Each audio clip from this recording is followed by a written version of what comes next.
오늘은 말씀과 관련된 금언으로 말씀을 시작하고자 합니다.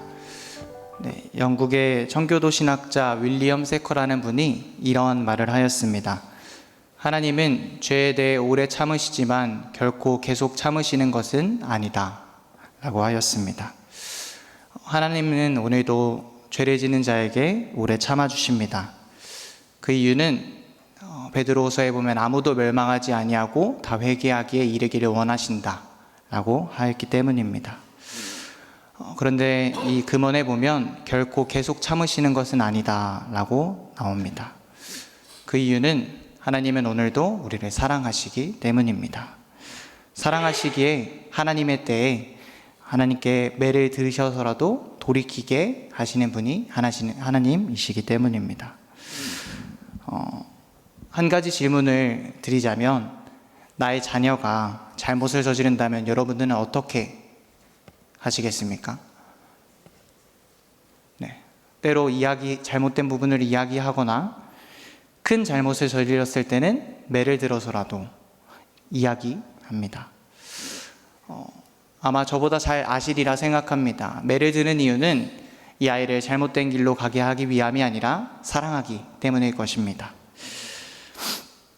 매를 들더라도 아이가 옳은 방향으로 가기 위해 부모는 때로는 매를 듭니다. 오늘 말씀은 이와 같은 말씀입니다. 사랑하시기에 알려주시고 화가 임할 것임을, 또 어떤 부류에게 화가 임할 것임을 구체적으로 말씀하십니다.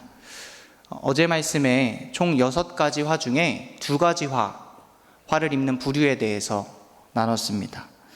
오늘은 뒤이어 3번째부터 6번째의 부류에 대해서 나눌 것인데, 어제 나눈 이사야 5장의 말씀은 포도원의 노래로 시작합니다. 이스라엘의 포도원으로 비유합니다. 패역한 이스라엘의 모습을 이사야가 노래합니다. 그리고 심판에 대해서 설명하면서 6가지 부류가 화를 입을 것이다 라고 말합니다. 간단하게 첫 번째와 두 번째를 설명드리면, 첫 번째는 탐심으로 행하는 자들이었습니다. 8절부터 기록되어 있는데요. 이들은 집들을 사고 팔아 가난한 사람들을 착취하는 사람들이었습니다. 그렇게 재물을 탐하는 자들에게 이사야를 통해 하나님은 화를 임할 것이다 라고 말씀하셨습니다. 두 번째는 유흥에 빠진 부류였습니다. 11절부터 기록되어 있는데요. 이들은 하나님보다 유흥을 사랑하는 사람들이었습니다. 일을 하기보다 술을 마시고 하나님이 행하시는 일에는 관심을 두지 않는 자들이 이 두 번째 부류의 사람들이었습니다.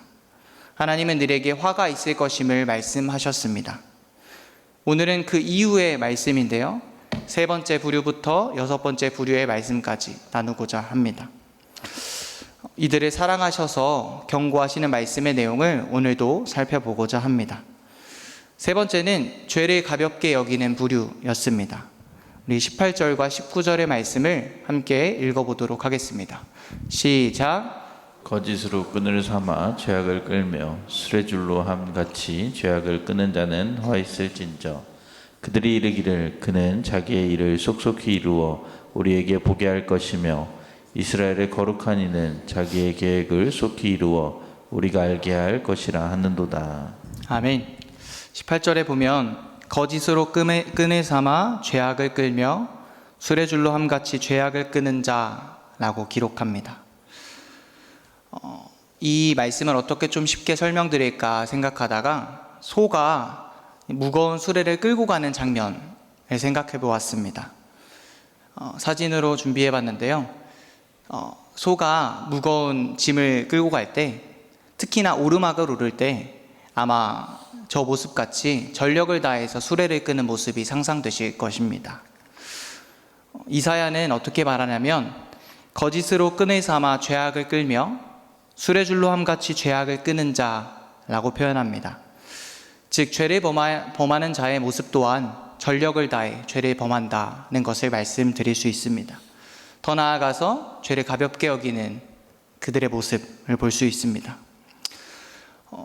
이들의 죄악은 여기서 끝이 아니고 더 우리가 심도 있게 알 수 있는 것은 19절에 이들의 생각이 기록되어 있습니다. 19절의 개역개정보다는 표준세 번역이 조금 더 이해하기 쉬울 것 같아서 준비해 보았습니다. 이들의 생각은 이러합니다. 기껏 한다는 말이 하나님더러 서두르시라고 하여라. 그분이 하고자 하시는 일을 빨리 하시라고 하여라. 그래야 우리에게 볼 게 아니냐. 계획을 빨리 이루시라고 하여라. 이스라엘의 거룩하신 분께서 세우신 계획이 빨리 이루어져야 우리가 그것을 알게 아니냐 하는도다.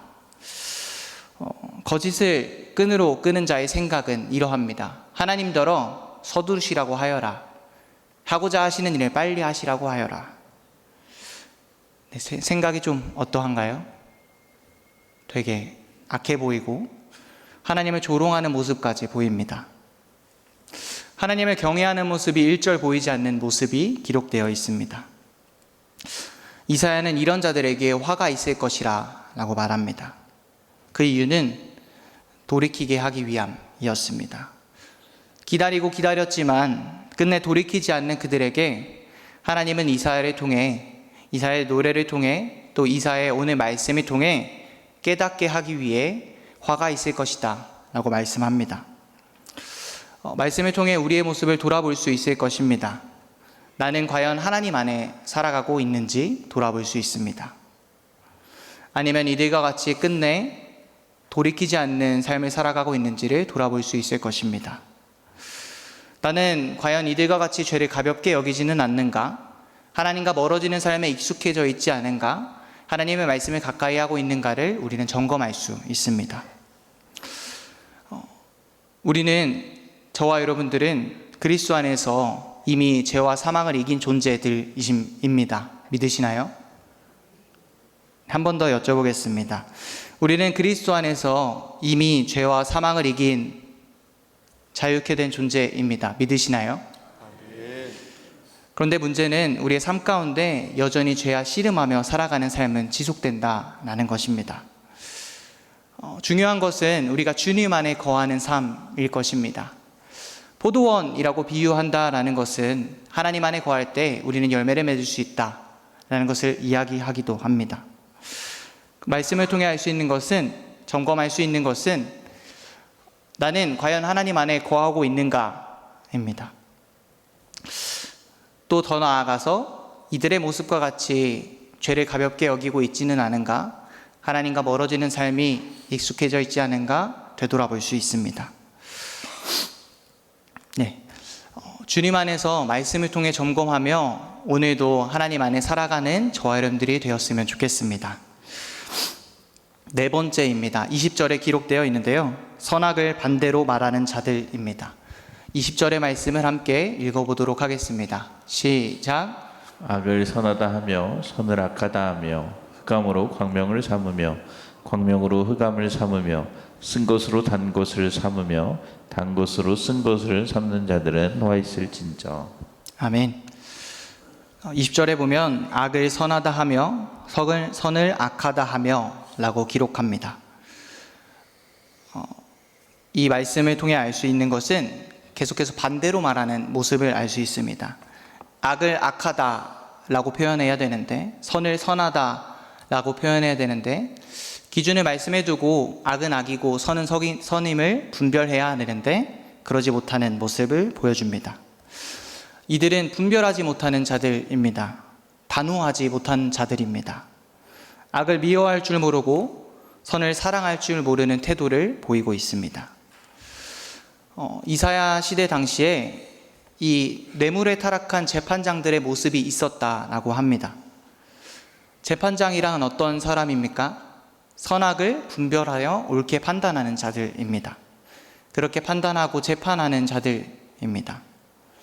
그런데 재판장들이 뇌물을 받는 것입니다. 더 나아가서 선을 악이라 우기고 악을 선이라고 우기는 장면이 있었던 것입니다. 그렇기에 이사야는 선악을 반대로 말하는 자들에게는 화가 있을 것이다 라고 말합니다. 나는 과연 말씀을 통해 선악을 단호하게 여기고 있는가를 또한 돌아볼 수 있을 것입니다. 이 정도는 괜찮지 않은가라는 생각이 있을 수도 있을 것입니다. 제가 말씀을 통해 현실 속에 어떻게 적용할까 생각하다가 이렇게 생각해 보았습니다. 좀 읽어드릴 텐데요. 내 욕심을 따라 행동합니다. 그러나 마음은 현실적으로 어쩔 수 없다라고 이야기합니다. 다른 사람을 험담하기도 합니다. 그런데 저 사람은 그런 사람이고 나는 사실을 말한 것이야 라고 이야기하기도 합니다. 교만하게 행동하기도 합니다. 우리의 마음 가운데 교만한 마음이 있기도 합니다. 그런데 자존감이 높은 거야 라고 착각하기도 합니다. 때로 우리는 오늘 말씀을 통해 점검할 수 있는 것은 선악을 단호히 여기는가 그렇지 않은가입니다. 또한 이 기준은 우리의 생각이 아니라 하나님의 말씀이 되어야 할 것입니다. 성경에서 말하는 지혜란 하나님의 말씀을 통해 분별하는 마음입니다. 또한 말씀 앞에서 나 자신을 돌아볼 줄 아는 마음입니다. 말씀의 기준으로 잘못한 것이 있다면 인정하고 돌이키는 마음입니다. 말씀을 통해 선악을 분별하는 은혜가 있는 저와 여러분들이 될 줄 믿습니다. 그런 저와 여러분들의 삶이 되어지길 축복드립니다.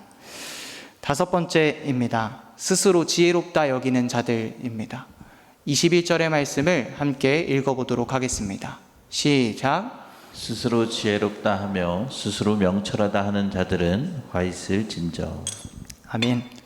네, 스스로 지혜롭다 하며 스스로 명철하다 하는 자들에 대해서 기록합니다. 스스로 지혜롭다 하는 자들은 서두에 말씀드렸듯이 하나님의 말씀보다 내 생각이 기준이 되는 사람들입니다. 스스로 명철하다 하는 자들은 누구입니까? 하나님의 말씀보다 내 마음의 순간적인 판단에 믿는 자들입니다. 잠언은 이렇게 기록하는데요. 여호와를 경외하는 것이 지혜의 근본이다 라고 말합니다.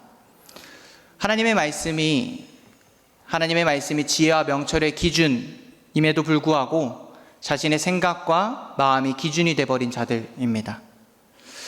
내 생각이 기준이 되면 때로는 이렇게 분별하기도 합니다. 하나님의 말씀이 기준이 될 때 우리는 선악을 단호하게 구분하며 살아갈 수 있습니다. 오늘날로 표현드리면 이와 같을 수 있습니다. 나는 과거에 이미 이렇게 해봤기 때문에 이것이 맞아 라고 하는 생각이 될 수도 있습니다. 나는 이미 경험했기 때문에 내 판단이 맞아 라고 생각할 수 있습니다. 매 순간순간 하나님의 말씀이 어떻게 말씀하시는지 듣고 그 말씀대로 살아가는 것이 아니라 경험과 지식에 따라 살아가는 것입니다. 말씀은 항상 오늘의 나에게 말합니다. 오늘 말씀도 저에게 말하는 말씀일 것입니다. 또 저에게 적용해야 되는 말씀일 것입니다. 참된 지혜는 자신을 먼저 돌아보는 데서 시작합니다. 내 생각보다 하나님의 말씀이 옳다고 인정하는 마음에서 시작합니다. 저와 여러분들은 성도로서 하나님의 말씀에 다스림을 받는 자들이라고 생각합니다. 내 생각보다 하나님의 말씀이 옳다고, 우리의 생각보다 하나님의 말씀이 지혜임을 고백하는 오늘의 저와 여러분들이 될 줄 믿습니다. 말씀의 기준으로 점검하는 오늘이 되었으면 좋겠습니다. 네, 6번째 마지막입니다. 마지막은 술 마시는 것을 자랑하며 뇌물을 받는 부패한 지도자들입니다. 22절과 23절의 말씀에 기록되어 있는데요. 함께 읽어보도록 하겠습니다. 시작. 포도주를 마시기에 용감하며 독주를 잠입는 자들은 화 있을진저. 그들은 뇌물로 말미암아 악인을 의롭다 하고 의인에게서 그 공의를 빼앗는도다. 아멘. 22절에 보면 포도주를 마시기에 용감하며 독주를 잘 빚는 자, 23절에 보면 뇌물을 받는다 라고 기록합니다. 서두에도 말씀드렸듯이 당시 재판장들의 모습입니다. 이들은 술을 마시기에 용감하고 뇌물을 받았다라고 말씀을 드렸습니다. 다 이어지는 말씀일 것입니다. 어느 하나가 하나하나의 내용이라기보다는 선악을 분별하지 못하고 술을 마시고 악인을 이롭다 말하는 그런 모습이 보여집니다. 여기서의 공통점은 내가 기준이 되는 것입니다. 하나님의 기준이 되기보다 나의 모습, 나의 이성이 먼저인 것입니다. 하나님은 계속해서 기다리셨지만 계속해서 돌이키지 않는 모습을 보이는 이스라엘 백성에게 심판을 경고합니다. 또 이들에게 화가 있을 것임을 말합니다. 여섯 번째 부류의 사람들은 술 잘 마시는 것을 능력처럼 자랑하는 자들이었습니다. 그 위치에는 정의를 세우고 약자를 보호해야 할 것인데, 선악을 올바르게 분별해야 될 것인데 되게 사명의 무책임한 모습을 보여줍니다. 오늘날로 이렇게 말씀드릴 수 있을 것 같습니다. 세상 일에는 관심이 많으나 하나님의 맡기신 사명에는 무책임한 모습입니다. 자신의 쾌락을 즐기는 일에는 되게 관심이 많지만, 최선을 다하지만 하나님이 맡기신 사명에는 무관심한 모습, 무책임한 모습입니다.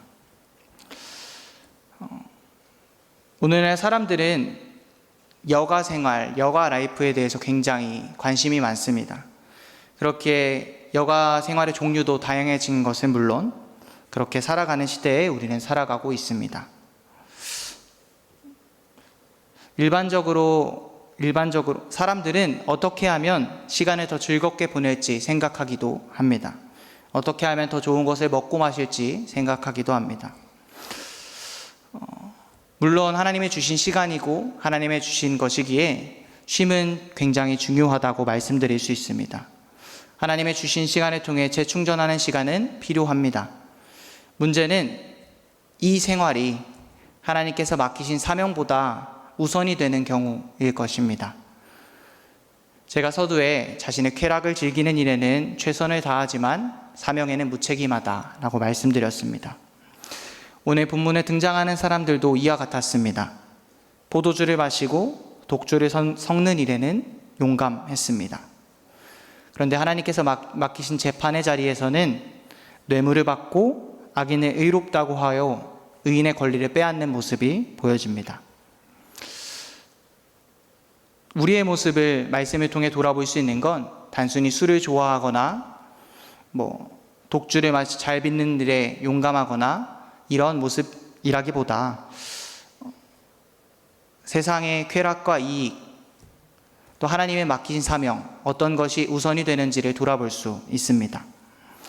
다른 일에 열정을 쏟으면서 내 하나님께서 맡기신 책임에는 과연 최선을 다하고 있는가를 돌아볼 수 있습니다. 우리의 삶 가운데 즐기는 일도 중요하지만 더 중요한 것은 예배와 내 맡기신 사명에 어떠한지를 돌아볼 수 있습니다. 우리는 총 4부류의 사람을 살펴보았습니다. 죄를 가볍게 여기는 사람들, 선악을 반대로 말하는 사람들, 스스로 지혜롭게 여기는 교만한 사람들, 술 마시는 것을 자랑하며 뇌물을 받는 부패한 지도자들입니다. 이들의 공통점은 화를 입게 된다라는 것입니다. 그 이유는 하나님께서 사랑하시기 때문에 돌이키게 하기 위함이었습니다. 더 근본적인 이유는 하나님의 말씀을 버리는 자들이었습니다. 24절에 기록되어 있는데요. 하나님의 말씀을 멸시했기 때문에 이렇게 기록합니다.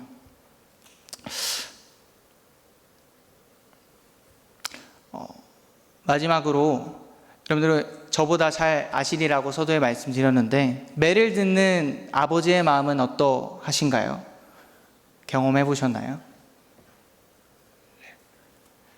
말을 듣지 않아서 때로 회초리를 들 때가 있을 것입니다. 그때 아버지의 마음은 어떠하신가요? 아이보다 더 마음이 아플 것이다 라고 생각합니다.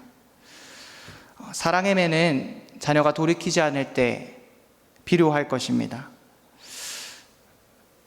하나님은 오늘도 기다려 주십니다. 아무도 멸망하지 아니하고 회개하게 이르기를 원하시기 때문입니다. 그러나 말씀을 통해 알 수 있는 것은 끝내 결코 계속 참으시는 것은 아님을 알 수 있습니다. 그 전에 말씀을 통해 돌이키라 라고 말씀하십니다. 더 나아가 내 안에 거하라 라고 말씀하십니다. 오늘 우리는 기도의 자리로 모였습니다. 기도하는 이유는 하나님과의 관계를 맺기 위해, 더 나아가 하나님 안에 거하기 위함일 것입니다. 우리가 기도할 때 하나님 내 모습을 점검하게 하여 주옵소서, 하나님 내 모습을 말씀을 통해 깨닫게 하여 주옵소서라고 함께 기도하며 살아가는 저와 여러분들이 되었으면 좋겠습니다. 그 다스림에 따라, 성령의 다스림에 따라 살아가는 저와 여러분들이 될 줄 믿습니다. 기도하도록 하겠습니다. 내 기도하는 그 시간, 그때가 가장 즐겁다. 이 세상 근심 걱정에 얽매인 나를 부르사 내 진정 소원 주 앞에 난 낯이 바로 아뢰어 큰 불행 당해 슬플 때 나 위로받게 하시네. 내 기도하는 그 시간 내게는 가장 귀하다. 저 광야 같은 세상을 끝없이 방황하면서 위태한 길로 나갈 때 주께서 나를 이끌어 그 보좌 앞에 나가 그 은혜 받게 하시네.